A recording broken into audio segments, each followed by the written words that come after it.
Assalamualaikum warahmatullahi wabarakatuh. Dan salam sejahtera untuk kita semua.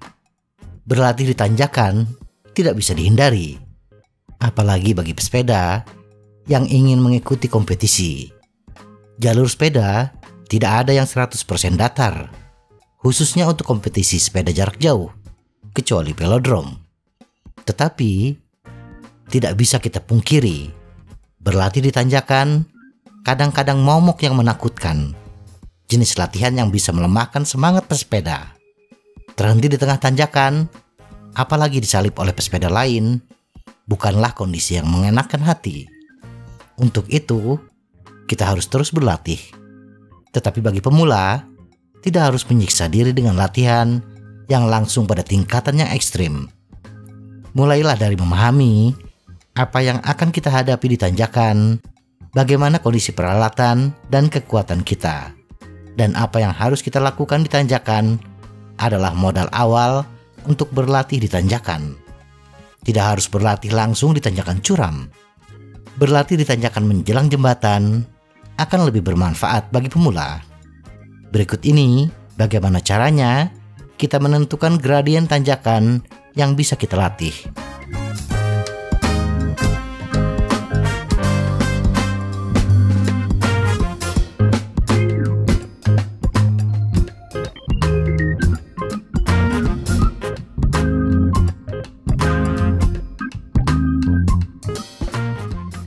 1.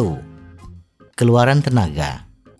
Apapun itu, baik ketika bersepeda di jalan datar maupun di tanjakan, unsur terpenting adalah berapa tenaga yang bisa kita kerahkan ke pedal dalam durasi tertentu secara konsisten. Keluaran daya atau tenaga yang mampu kita kerahkan dapat diukur secara akurat melalui alat yang disebut power meter. Power meter adalah alat latihan yang bisa dikatakan paling akurat, tetapi karena harganya mahal, di atas 10 jutaan, alat ini hanya cocok untuk pesepeda profesional dan tidak terlalu dibutuhkan bagi pesepeda amatir, apalagi bagi yang bersepeda hanya sekadar mencari kebugaran dan kebahagiaan saja. Cara yang lebih sederhana untuk mengukur upaya kita bisa didasarkan pada seberapa berat kita bernafas. Saat kita berupaya mengayuh pedal sepeda lebih keras, tubuh kita harus menarik nafas lebih dalam dan lebih cepat untuk menyerap lebih banyak oksigen. Dengan mempertahankan tingkat pernafasan yang konsisten, kita secara kasar dapat mempertahankan upaya yang konsisten. Nah, untuk keperluan persiapan latihan di tanjakan, kita harus mengetahui berapa kecepatan rata-rata kita di jalan datar dengan upaya yang paling keras yang mungkin bisa kita lakukan dalam durasi kurang lebih 20 menit. Akan lebih baik bila kita menggunakan monitor detak jantung saat melakukan uji coba ini. Upayakan bersepeda dengan detak jantung 80 hingga 90% dari detak jantung maksimum kita. Lakukan uji coba beberapa kali dan cari kecepatan rata-rata yang kita hasilkan. Misalnya kecepatan rata-rata kita adalah 20 km per jam, maka untuk mengetahui perkiraan kasar power atau tenaga yang mampu kita hasilkan, kita membutuhkan bantuan situs bikekalkulator.com. Setelah data berat, jenis ban, dan posisi bersepeda sudah kita input dengan benar, masukkan angka kecepatan rata-rata kita di bagian velocity dan lihat power yang kita hasilkan. Misalnya untuk kecepatan 20 km per jam, power rata-rata yang kita hasilkan adalah 100 watt. Perlu diingat, power yang dihasilkan bisa berbeda antara satu pesepeda dengan pesepeda lainnya, walaupun kecepatan rata-rata sama.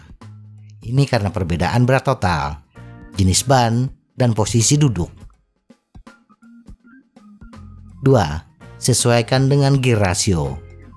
Setelah kita mengetahui power yang bisa kita kerahkan, data kemampuan fisik kita, langkah selanjutnya adalah mengetahui kinerja sepeda kita, terutama yang terkait dengan gear ratio. Semakin kecil gear ratio yang kita miliki, maka secara teori akan semakin mudah bersepeda di tanjakan. Tetapi, mudah tidaknya bersepeda di tanjakan tidak hanya dipengaruhi oleh gear ratio, Kesesuaian antara gear ratio dengan power yang kita miliki akan menentukan tanjakan seperti apa yang bisa kita taklukkan dengan mudah. Agar bersepeda di tanjakan tidak menghabiskan nafas kita dan tentunya juga kekuatan otot kita, maka unsur yang harus kita perhatikan adalah jumlah putaran pedal per menit yang kita kenal dengan istilah cadence. Cadence yang ideal berkisar antara 60 hingga 90 rpm. Semakin besar cadence yang kita terapkan pada gear ratio yang sama, maka semakin besar pula tenaga yang kita butuhkan. Karena bersepeda di tanjakan pastinya membutuhkan tenaga yang paling besar, maka pilihan yang baik adalah menggunakan cadence terendah dan gear ratio terkecil. Cadence 60 rpm adalah cadence terkecil yang ideal untuk bersepeda. Langkah kaki manusia ketika berjalan santai adalah 60 ayunan per menit. Kemudian, hitung gear ratio terkecil yang ada di sepeda kita. Misalnya sepeda gunung yang kita pakai menggunakan crankset 36 22T dan kaset 11 42T, maka gear ratio terendah kita adalah 22/42T. Langkah selanjutnya adalah menghitung berapa kecepatan yang bisa dihasilkan dengan gear ratio terkecil tersebut dengan cadence 60 rpm. Kecepatan adalah hasil perkalian gear ratio, cadence, dan keliling ban. Kemudian untuk mendapatkan kecepatan dalam satuan kilometer per jam, hasil perkalian tadi dibagi dengan 16,667.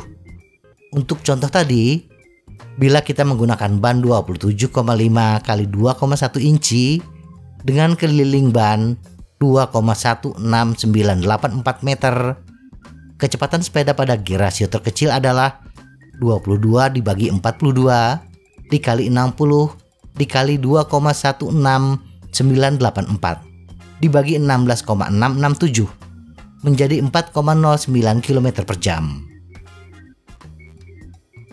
3. Berapa gradien tanjakan yang mungkin? Pada langkah pertama kita mengetahui berapa rata-rata power yang bisa kita hasilkan. Pada langkah kedua, kita mengetahui berapa kecepatan pada gear ratio terendah sepeda kita bila dikayuh dengan cadence yang ideal. Cadence ideal ini menyebabkan kita mengayuh sepeda dengan tidak terlalu kehabisan nafas, tetapi tidak terlalu membebani otot kita. Nah, untuk mengetahui berapa gradien tanjakan yang ideal untuk kita berlatih, sekali lagi kita membutuhkan bantuan situs bycalculator.com. Setelah masuk situs tersebut, isikan data dasar kita, berat, ban, dan posisi duduk. Kemudian, masukkan angka kecepatan terendah kita. Dalam contoh ini, 4,09 km per jam. Kemudian, kita berpindah ke kolom grade. Isikan grade mulai dari angka terkecil, misalnya 2. Kemudian, perhatikan kolom power. Apakah mendekati power rata-rata kita? Hasil langkah pertama. Dalam contoh kita, 100 watt. Bila angka grade yang kita masukkan masih di bawah power kita, naikkan sedikit demi sedikit angka grade sampai power mendekati angka 100 watt, power rata-rata kita. Perhatikan angka kecepatan. Apakah terjadi perubahan ketika kita mengganti angka grade? Bila berubah, kembali isikan dengan kecepatan minimal kita. Dalam simulasi yang saya lakukan, bersepeda dengan kecepatan 4,09 km per jam dengan power 100 watt, maksimal tanjakan yang bisa dilalui dengan nyaman adalah tanjakan dengan gradien 9,2%, dibulatkan menjadi 9%. Kesimpulan, dari langkah-langkah tersebut, kita mengetahui jalur tanjakan mana yang bisa kita lalui dengan nyaman. Dalam contoh ini adalah tanjakan dengan gradien 9%. Agar kita mendapat kemajuan dalam bersepeda di tanjakan, latih beberapa kali bersepeda di tanjakan 9%, sampai kita merasa bahwa tanjakan tersebut sudah tidak menantang lagi. Kita bisa dengan mudah melewati tanjakan dengan gradien 9%. Nah, untuk melatih level berikutnya, ulangi langkah pertama untuk mengetahui berapa rata-rata power kita. Bila sepedanya masih yang sama, lewati langkah kedua, langsung lakukan langkah ketiga. Semoga informasi ini bermanfaat. Tetap sehat. Salam goes.